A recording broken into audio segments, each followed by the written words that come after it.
नमस्कार, आप देख रहे हैं द बिहार टॉप। मैं हूं आदेशपुरी। बीपीएससी 70वीं री एग्जाम का मामला जो है अब कोर्ट के द्वारा सुरक्षित कर लिया गया है जजमेंट, और जजमेंट जो है वो कहा जा रहा है कि इसी हफ्ते यानी कि कल परसों के अंदर में दे दिया जाएगा। और आपको बता दें हम कि कयास अनुमान लगाए जा रहे हैं। असलियत क्या है ये जज साहब को ही पता है कि कब जजमेंट देंगे और जजमेंट में क्या देंगे। लेकिन कुछ बातें जो है ऐसे निकल के आ रही है तर्कों के आधार पर, जिनमें दम लगता है, और ये लगता है कि री एग्जाम हाई कोर्ट हो सकता है कि इसका ऑर्डर दे दे। अब देखिए कि जनरली ये होता है कि कोर्ट में जब मामला जो है वो चलता है और बहुत कुछ होना बाकी होता है तो मेंस एग्जाम पर स्टे लगा दिया जाता है। लेकिन इसमें हम लोगों ने देखा कि स्टे नहीं लगाया गया, जबकि जज साहब को पता है कि 25 अप्रैल से मेंस की परीक्षा है और जो मेंस देने वाले कैंडिडेट जो हैं वो इससे प्रभावित हो रहे हैं। जजमेंट से उनकी पढ़ाई तैयारी पर असर पड़ रहा है। और देरी का मतलब क्या है? देरी का मतलब ये है कहीं ना कहीं ये री एग्जाम की ओर इशारा करता है, क्योंकि अगर री एग्जाम नहीं होना रहता तो जल्द से जल्द ये क्लियर कर दिया जाता कि हाँ भाई री एग्जाम नहीं होगा, और मेंस वाले ताकि इससे प्रभावित ना हो।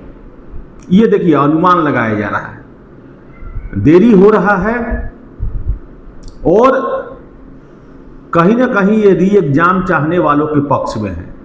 नहीं तो जनरली ये होता है कि जब कोर्ट याचिकाकर्ता के मांगों पर जो है वो सहमत नहीं होता है तो ज़्यादा समय नहीं लेता है। जनरली ऐसा ये कोई यूनिवर्सल नहीं है। कभी कभी ये भी होता है कि 15-20 दिन फैसला सुरक्षित रख के जो है और याचिकाकर्ता के खिलाफ ही चला जाता है। लेकिन आपको बता दें कि ये दावे किए जा रहे हैं, और जो री एग्ज़ाम चाहने वाले हैं उनमें एक गजब का उत्साह भी आया हुआ है। उनका सीधे सीधे यही कहना है कि हम लोग की मांग जो है वो पटना हाई कोर्ट के द्वारा स्वीकृत की जा रही है। हम लोगों के तर्कों में दम रहा है और री एग्ज़ाम हमें मिलने जा रहा है। तरह तरह की बातें निकल के आ रही है कि इंक्वायरी होगा, कमेटी का गठन होगा।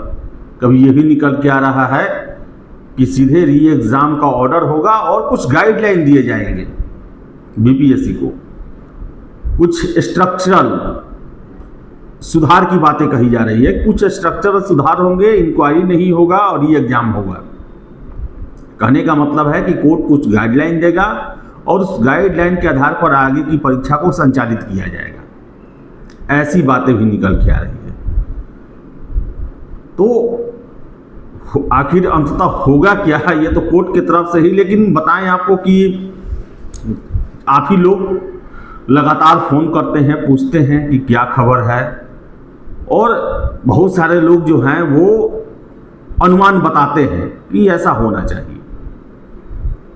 इससे पहले भी हमने आपको कमेटी को लेकर बात बताई थी कि ये कमेटी का गठन किया जाएगा और वो जो है परीक्षा और एग्ज़ाम, क्वेश्चन पेपर, इन सब को लेकर जो है जांच करेगी और फिर से अपना रिपोर्ट देगी।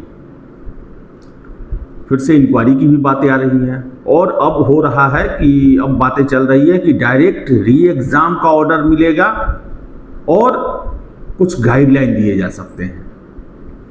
अब क्या होगा जज साहब जानते हैं। लेकिन बता दें आपको हम कि देरी जो है वो कहीं ना कहीं री एग्ज़ाम वालों के फेवर में होते हुए दिख रहा है, क्योंकि मेंस वाले जो हैं वो इससे प्रभावित हो रहे हैं। आपको बता दूं, मैं पिछले 10 दिनों से लगातार मेंस के कैंडिडेट का हमारे पास फ़ोन आता है और उनका यही कहना है कि पढ़ाई लिखाई चौपट है, कंसंट्रेशन नहीं बन पा रहा है, पढ़ के भी कुछ नहीं पढ़ पा रहे हैं, दिमाग में दोनों चीज़ें घूम रही हैं कि री एग्ज़ाम होगा नहीं होगा।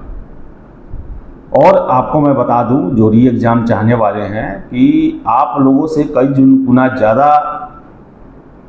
खराब स्थिति जो है मेंस देने वालों की है। अभी आपको विश्वास नहीं होता होगा, वो लगता होगा कि अरे इनको तो मेंस देना है, क्या टेंशन है। सब टेंशन उन्हीं को है। आप री एग्ज़ाम के लिए हैं, वो पूरा हो जाएगा, ठीक है, आपका पूरा हो जाएगा। नहीं भी होता है तो फिर आगे आपको एग्ज़ाम की तैयारी करनी है। लेकिन ये लोग जो है आगे मेंस और पीछे पीटी, इन दोनों के चक्कर में पड़े हुए हैं। तो देखिए अब कोर्ट जो है कब तक अपना फैसला सुनाती है।